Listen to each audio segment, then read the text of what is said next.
What's up guys, and welcome back to my channel. If you are new here, thank you so much for clicking on this video. I hope you like it, and I hope you decide to stick around and like and subscribe, and also ring the bell so that you know when I post new videos. I post new content every Wednesday or Thursday, usually Wednesday, sometimes Thursday. And if you are returning, thank you so much for clicking on another video of mine. I really appreciate it, and I love and appreciate you. All right guys, well, this week I want to talk about something that's very important to me. As you guys know, I spend a lot of time on TikTok, and through the process, I have come to self-diagnose myself with ADHD. And I know that experts say that you shouldn't diagnose yourself. You should definitely seek a medical opinion, but I'm pretty 99.9% positive that I am ADHD. The more content that I see on TikTok explaining ADHD and its symptoms and how it manifests, especially in women, the more I'm like, I can't not be. I do eventually hope to seek out a medical opinion and get an actual diagnosis, and then hopefully from there try to find, I don't know, some kind of solution to help my focus and, you know, help me navigate the world better, because it's gotten hard. The past year has been challenging, and if you have ADHD, then I'm sure you can relate to the struggle of being stuck at home all the time and only answering to yourself, and on top of that, I work for myself, so it's been tough. But I love spending time on ADHD TikTok. People share their stories, and a lot of them are done in a comedic way, like super relatable, and I spend a lot of time on there, and I love it, and it makes me feel better, and at least that I know I'm not the only one. So I wanted to talk about this because it's becoming more and more recognized within the field of psychology that women, especially women my age, are severely underdiagnosed with ADHD. We grew up in a time, I'm an older millennial, in case you didn't know. We grew up in a time when it was thought of as a boys thing. It was called ADD, attention deficit disorder, not the hyperactivity part. And it was mainly thought of as only appearing in young boys. So girls weren't really tested for it. Girls kind of got left in the dust. We just kind of had to figure it all out on our own. And so now in our adulthood, many of us are self-diagnosing or getting their diagnosis for the first time in their 20s and 30s, and then going like, man, if I'd known about this sooner, my life could have been so different. So there's a lot of writing on this right now about how it's underdiagnosed in women, and for a long time how ADD was a gender stereotype, although it does present in men and women equally. Studies are finding that girls are just as likely to have ADHD as boys. And it takes a real toll on your everyday life. It makes it hard to complete simple tasks. It makes it, well, we're going to talk about all this in the clips that I have chosen to share with you guys today. But yeah, it makes life challenging. And if we had known about it sooner, like myself, for example, then we could have done something about it and actually had the right medication or had the right tools to navigate life in a more practical way. And although that's starting to change now, it's still a prevailing thought within the psychological medical brain broke. Within the psychology field, that it's a boy thing. So this article says that underdiagnosis of ADHD in women has its roots in childhood. Girls with ADHD tend to try harder than their male counterparts to compensate for and cover up symptoms. To keep up their grades, girls are often more willing to put in extra hours of studying and to ask their parents for help. In addition, girls are more likely to be people pleasers, doing all they can to fit in, even when they know they are different. That's definitely been my experience. If you guys are interested in reading the whole thing, I will link this article in the description. And we all know about the gender pay gap, right? Well, seeing as women are highly underdiagnosed with ADHD, that could play into it, apparently. As if emotional problems weren't enough, ADHD may also bring significant financial costs. You're constantly paying for your disorganization and your forgetfulness, says the doctor who wrote the study. You're losing your glasses, so you have to buy a new pair. You get a parking ticket because you lost track of time and the meter ran out. Things like that may happen frequently in the life of someone with ADHD. Lyle Hawkins, a 59-year-old mother of 3, long suspected that she had ADHD, but she didn't get diagnosed or treated until age 40. She regrets all those years of being misperceived as lazy and careless. But most of all, she laments lost opportunities. Hawkins married right out of high school, but she feels like she would likely have gone to college instead if she had been effectively diagnosed and treated in her early years. I was also from a very educated family where education was really important, says this woman who was diagnosed in her 40s. But college would have been too stressful. When you have attention deficit, everybody's on page 10 and you're on page 3. So like I said, I spend a lot of time on ADHD related TikTok, and I wanted to show you guys some very relatable content that I found on there. Guys, there is an important thing I need to do. Nothing's important. Make a point. Everything is important. No, you're right. I don't know what's important. Ooh, a shiny thing. It is fun. No. We have to do important things. Go to bed. Just everything you need to do it. What were we talking? I'm so bored. I'm literally so bored. Wow, we're quite the team, huh? That's all you got. That's it? Okay. That is my life. That's my life right there. This guy has a ton of relatable ADHD content. That's like all his page is about. So if you guys want more, you should follow him because excellent. Yeah, often when somebody suffers from ADHD, they also have some other underlying things going on like depression and anxiety. It can be very common for these things to stack up. So yeah, every day. I know you won't tell my body no. I know you won't tell my body no. Oh, why am I affecting me with the freedom I will know? I don't know the words to this song, this is how it goes.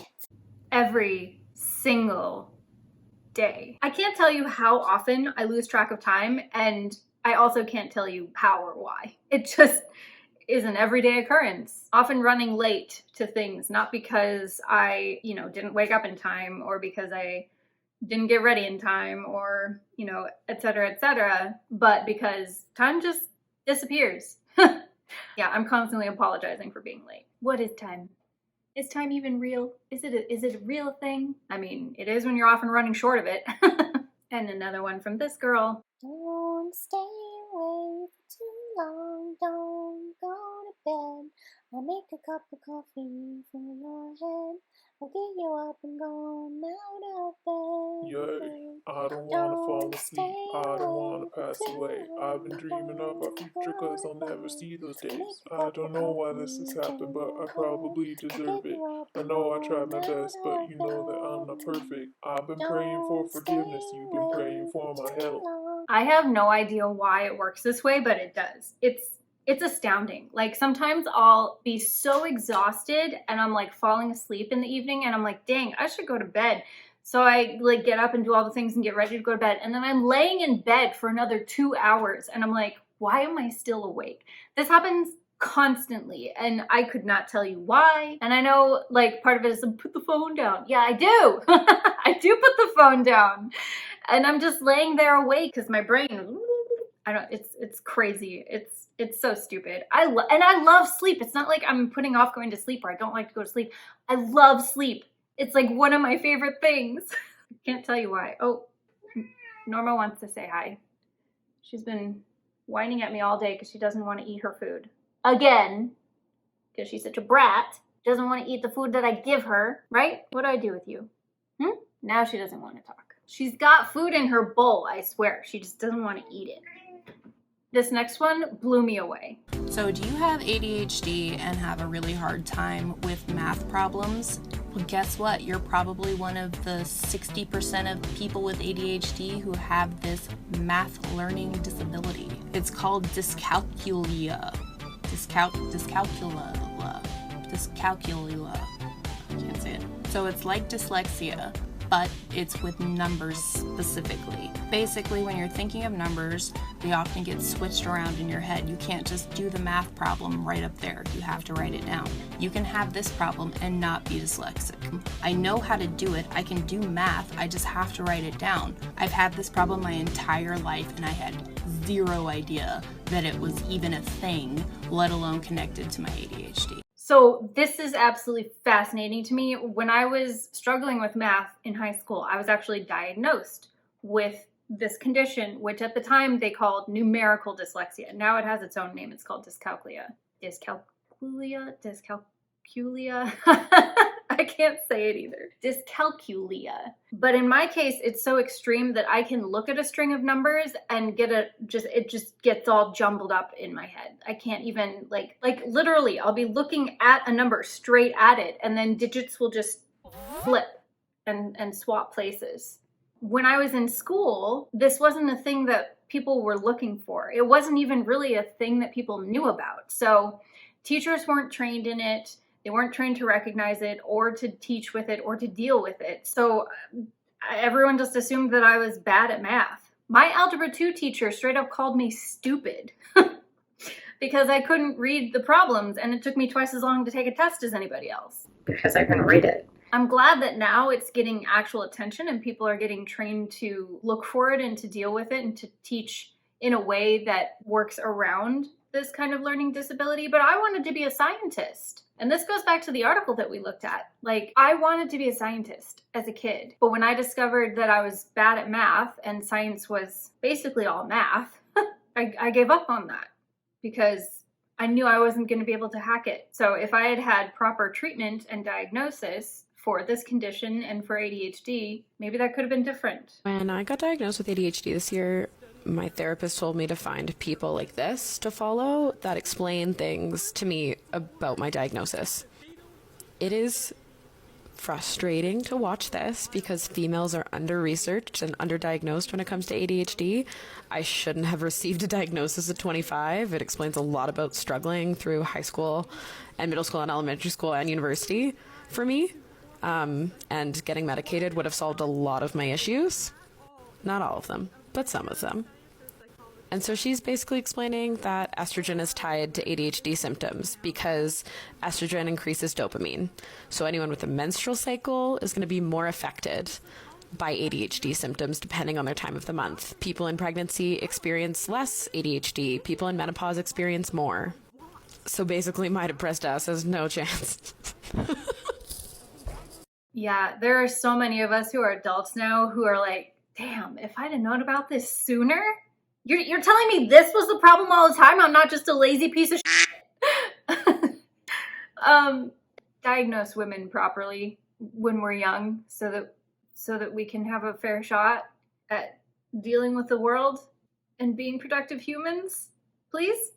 And here's the original video that she was duetting. Man, guys, like, I've been studying neuroscience and psychology for many years now, but I'm still freaking floored at the stuff that they don't teach us about ADHD. Like, it's been known for a while now that estrogen, like, increases dopamine receptors in the striatum and that can lessen ADHD symptoms. So ADHD symptoms are, like, really tied to hormonal cycles. Why did I not hear about this at all in any of my neuroscience or psychology classes? Like, I heard this before a while ago, but it's like, it's hitting me now, guys. The medical and the school system has failed us. Repeatedly. The psychologist who diagnosed me didn't tell me this. My own doctor didn't tell me this. I don't think they even knew. And this impacts my life, like, a lot. I was crying earlier because, like, it finally makes sense. I've been diagnosed for 7 years now, and I'm just figuring out how it all makes sense. It's so astounding because doctors don't even know this stuff.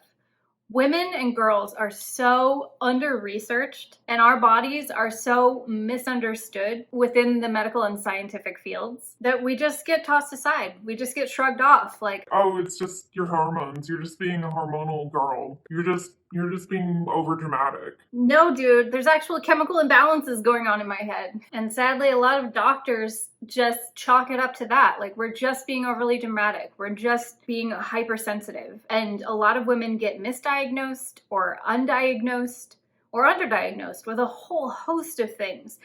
And not just mental conditions, not just ADHD and things like that, but actual physical medical conditions that can affect our lives and our livelihood and even sometimes result in death. Like, how long have you heard how to recognize the symptoms of a man having a heart attack? Like, his left arm goes numb, or he'll like grab the left side of his chest because there's like like a sharp pain in his chest on the left side or something. But have you ever heard how to recognize the symptoms of a heart attack in a woman?